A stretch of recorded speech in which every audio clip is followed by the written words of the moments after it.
Ram Ram ji friends, कैसे हैं आप सब। और आज हम सुनेंगे एक बहुत ही अच्छे राजा की कहानी। तो चलिए फ्रेंड्स, फिर कहानी को शुरू करते हैं। किसी शहर में एक बड़ा धर्मात्मा राजा राज करता था।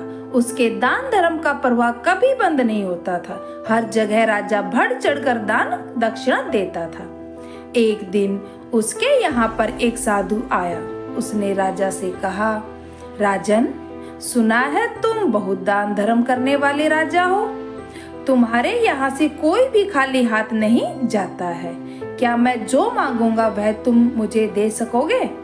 राजा बोला, कहिए साधु महाराज, आपको क्या चाहिए? साधु ने कहा, या तो 12 वर्ष के लिए अपना राजपाट दे दो या अपना धर्म दे दो। साधु की बात सुनकर पहले तो राजा चिंता में पड़ गया। फिर सोच विचार कर उसने कहा, महाराज, मैंने राजपाट सब आपको दिया, संभालिए इस राजपाट को। इतना कहकर राजा वहां से बिना कुछ लिए सब कुछ छोड़ छाड़ बिल्कुल अकेला चल पड़ा। चलते चलते मार्ग में एक बगीचा आया।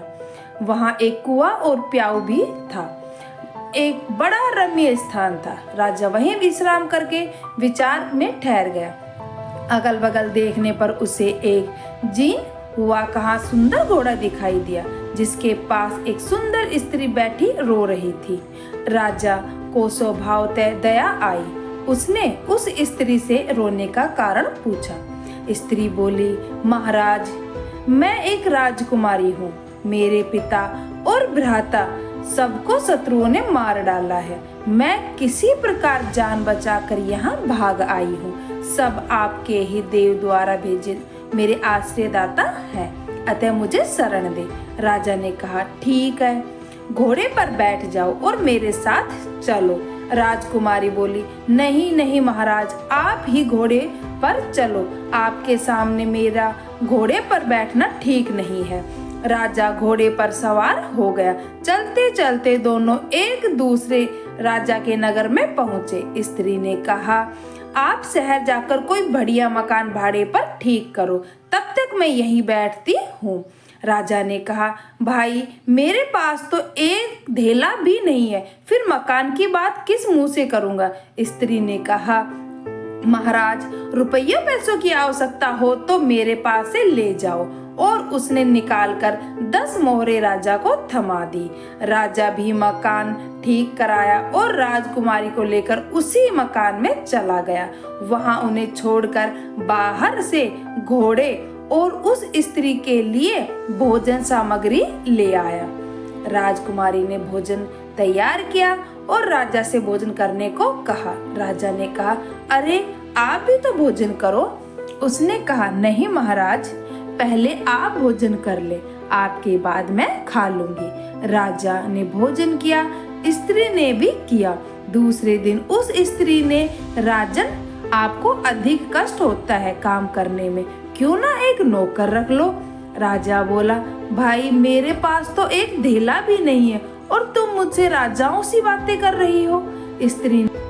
स्त्री ने कहा, राजन, आप चिंता में ना पड़िए। मैं औरत जात ना होती तो स्वयं इन कामों को कर लाती, आपको कहने भी नहीं जाती। रुपये पैसों की आपको जब भी आवश्यकता पड़े, आप हमसे निसंकोच मांग लिया कीजिए। राजा गया और एक नौकर ले आया।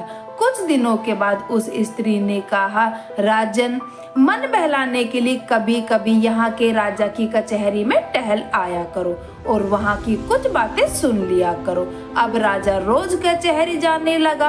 उस नगर का राजा यह समझकर कि यह मेरे मंत्रियों में से किसी का संबंधी होगा, उसने कुछ ना पूछता। इधर मंत्री लोग उसकी आकृति राजा के समान देखकर राज संबंधी जानकर कुछ ना बोलते।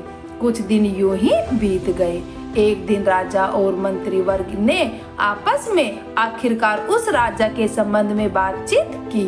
वह किसी का कोई संबंधी तो था नहीं, तो उसको कोई जानता भी नहीं था, तो सबको बड़ा कौतूहल हुआ।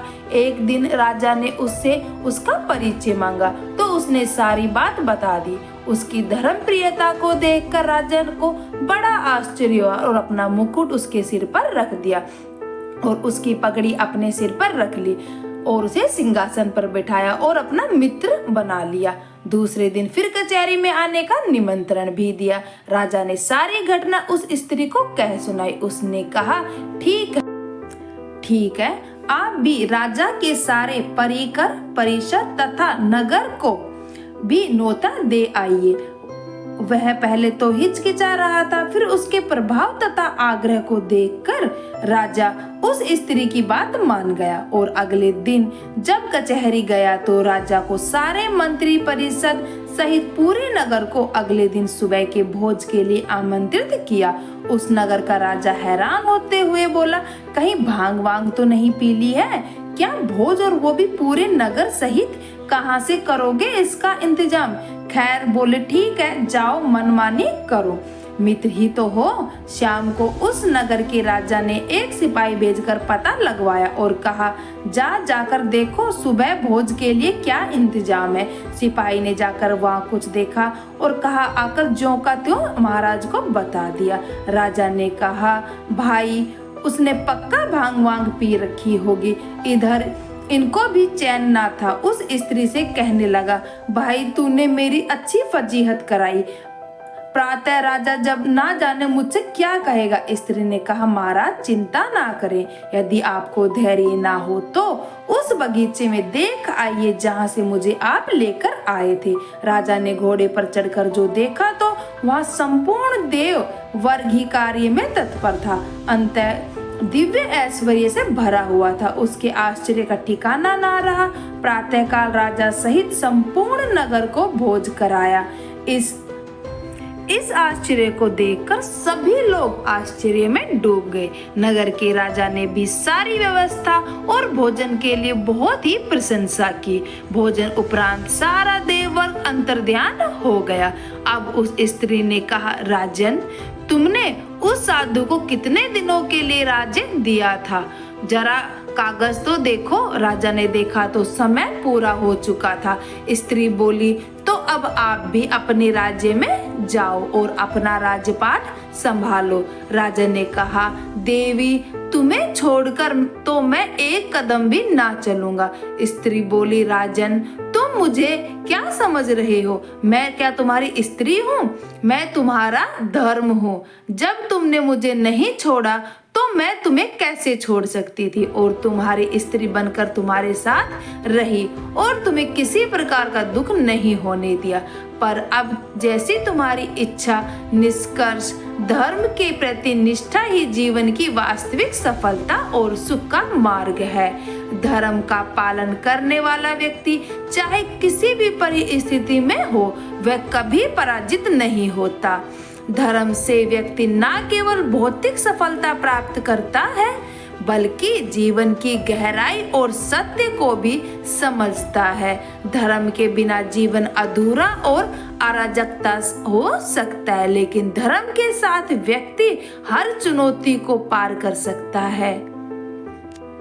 राधे राधे। वीडियो पसंद आए तो हमारे चैनल को भी सब्सक्राइब करें। Thank you.